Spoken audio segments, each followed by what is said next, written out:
Eu estou dizendo para o Flávio Wild que eu gostei tanto do livro dele, gostei de ter lido, vou gostar de reler.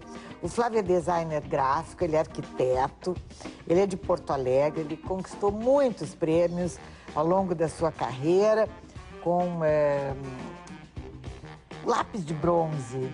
Que prêmio é esse? Esse é um prêmio Nova York. de um festival de Nova York de publicidade e design, que eu ganhei um prêmio com uma instalação que eu realizei na Bienal do Mercosul de 2001, Sim. no Hospital Psiquiátrico São Pedro. Eu fiz uma instalação nos porões do hospital. Eu me lembro, sim. Aí fotografei esse espaço, registrei e depois ganhei um prêmio no... E o Silêncio em Siena, é o teu, Sete Letras, editora, é o teu livro de... é o teu romance, digamos assim.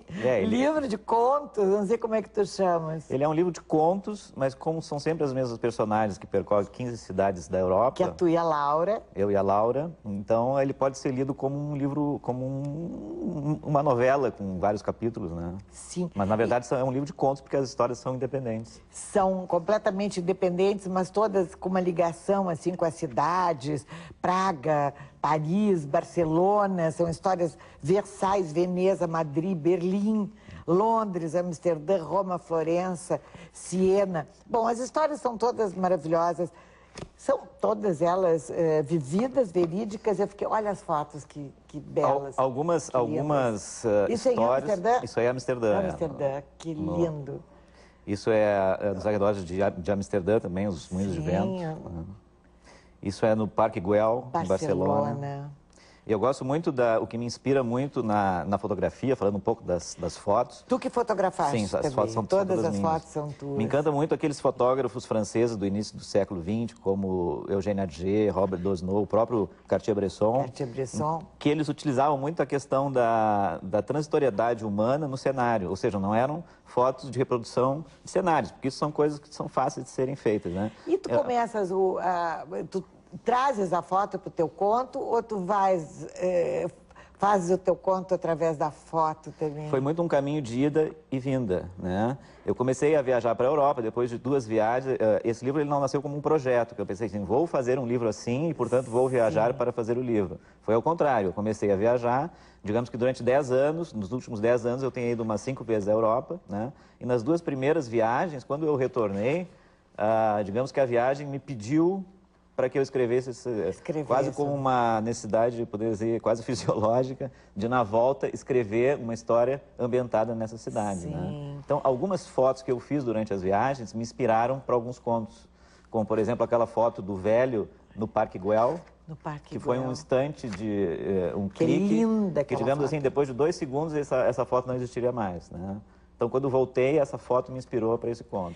E depois, lá no final do livro, depois de tantas maravilhas que a gente lê, onde tem o último conto, O Silêncio em Siena, tu trazes, assim, quem foi Darwin, uma pequena biografia, Mary Stuart, Allan Kardec, Oscar Wilde. É tão interessante, porque, às vezes, quando é que o Proust nasceu? Não te lembro, Balzac era da mesma época do Proust, antes, depois, foram contemporâneos, e tu tens aqui. O prefácio do Carpinejar, ele é muito inteligente. Eu adorei o prefácio. Ele faz um prefácio assim, que ele pega exatamente o que é o livro, né? Ele diz que durante as histórias eu faço uma espécie de um bombardeio de referências, de metalinguagem, de metáforas. E dentro desse bombardeio de referências eu coloco muitas personagens históricas, artistas, políticos, tal, já mortos, né? A única personagem ainda viva é a Marianne Faithfull, que é uma cantora, enfim, que ainda está viva. E no final do livro eu faço a biografia, coloco a biografia dessas 35 personalidades citadas nos contos. Até o Victor Mathieu. Victor Mathieu, eu misturo desde Henrique VIII, Ana Bolena, até Victor Mathieu, Sid Vicious, Jim Morrison, Rembrandt, enfim, tem Henrique várias. VIII, e a Marianne Faithfull, que está aí. Lady Jane Grey. Lady Jane Grey. Sim, Diego Velázquez. Na verdade, Lady Jane Grey foi uma tela do Paul Delaroche no National Gallery, em Londres, que quando eu passei por aquela tela, ela me impressionou tanto, e ela registra o momento da execução da Lady Jane Grey na Torre de Londres. aquela tela imensa, assim, me emocionou, me pegou tanto que quando eu voltei eu escrevi um conto usando o imaginário da Lady Jane Grey, da Torre de Londres, né? E isso misturando com o mistério da personagem Laura, que é a companheira do narrador durante todos os contos.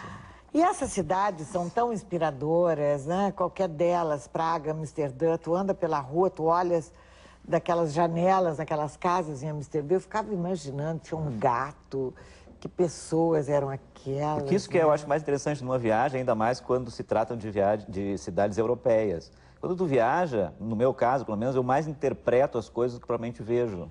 Então a gente passa o tempo inteiro numa viagem, em Amsterdã, em Londres ou em Praga, imaginando, né? Então eu diria assim que quando a gente volta de uma viagem, a gente trabalha mais ou menos com duas memórias. Uma memória é a memória da cidade real, que a gente tem contato, das ruas, das praças, dos museus, dos cafés. E a outra memória é a memória que resta da cidade imaginária, que é aquela cidade relacionada com os dados culturais, com os dados históricos, que não são coisas que pessoas palpáveis, são aquelas, como é a vida delas. E que são dados que se prestam a imaginar. Então, o choque dessas duas memórias, do real e do imaginário, misturado, é o que me inspirou a escrever os textos. E muito bem escritos, muito prazerosos de ler, instigantes. Silêncio em Siena, além disso, é um belo exemplar. O livro é muito bonito, né? Porque todo em como eu sou designer gráfico, já esse ano estou comemorando, digamos assim, 20 anos de design gráfico, fazendo livros para os meus clientes. Então fiz há muitos anos atrás o Atlas Ambiental de Porto Alegre, junto com o Roaldo Menegar, fiz o livro da Usina do Gasômetro, recentemente o livro do Teatro São Pedro, enfim, e tantas outras capas de livros para autores gaúchos. O Assis Brasil foi o primeiro autor que me deu a primeira chance de fazer a minha primeira capa.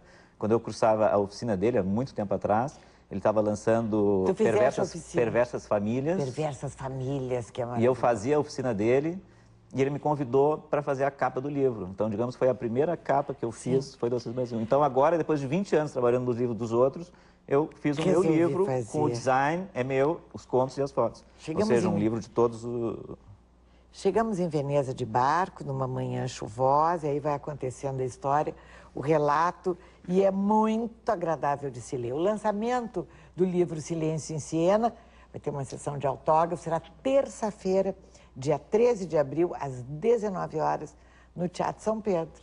E é importante dizer também que vai ter uma exposição ali na Sala Salomão Iosp, de 16 fotos que estão no livro, super ampliadas, em tamanhos grandes. Ai, que bonito. E é importante também salientar que... E tu fotografa sempre em preto e branco, não? Às vezes em preto e branco, às vezes em cor, né? Agora eu tive ano passado na Tailândia, eu costumo viajar pelo menos uma vez por ano, porque senão é uma coisa assim que eu não me sinto legal se eu não viajar todo ano, pelo menos eu tenho certeza. Uma vez. Eu também não me sinto, eu fico muito, eu passo Tive há 2 mal. anos atrás, eu estive em Cuba, que me emocionou demais, assim, talvez seja uma cidade de Havana que me gere um outro livro. Sim. Né? Então, eu sempre... As viagens é algo muito importante para mim, como uma necessidade fundamental na minha vida, assim, viajar. Né? E maravilhoso ler os teus relatos. Viaja muito e relata bastante. E é importante, então, dizer que esse livro só existe com essa qualidade pelo financiamento do FUNPROARTE. Certamente. Né? E isso foi realmente fundamental para que ele exista dessa forma. É um belo, é um lindo livro. Eu diria para a gente, se dar de presente ou dar de presente para alguém, é muito agradável. Eu adoraria ter ganho este livro. E eu acho que eu estou ganhando autografado aqui, eu já sei. Muito obrigada, Flávio, Wilde. Eu gostei muito de te ler. Que legal, obrigado. Nós vamos fazer um intervalo no próximo bloco, direto para o Dona Fashion Iguatemi.